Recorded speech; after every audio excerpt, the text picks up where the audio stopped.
Það skuli 2-0 tap hérna á Valsvellinum og við förum bara beint að máli máluna. Þér vikið að velli þarna fyrir, já, hans svona, það óvitað fyrir hvað, getur eitthvað útskýrt það nánar? Já, það bolti sem kemur upp í horn og Gunni og Kristinn Freyr að berast í boltan og mér fannst Kristinn Freyr vera að toga í Gunna. Þannig ég fer að Guðmundi Ársæli og segi hann má ekki toga í hann þótt hann sé í sókn. Punktur. Og fyrir það vísar hann þig á velli? Fyrir það fékk ég guldspjald. Og ég er nokkuð vissum að Guðmundur vissi ekki að ég var á guldspjaldi, því að hann gefur það mér svona einhvern veginn á hlið og labbar svo í burtu.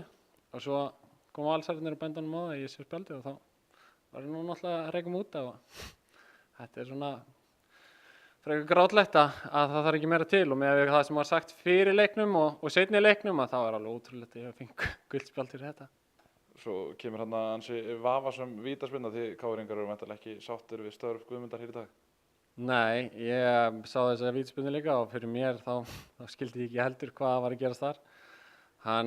Guðmundur var eitthvað illa upplagður held ég í dag og ég held að það hafi allir séð það.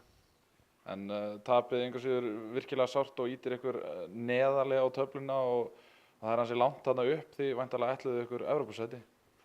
Já, við vorum búin að sjá það að það var sénsar í þessu og ennþá séns en það er erfið brekka framundan en við förum bara í næsta leik og verðum að klára það sem eftir er.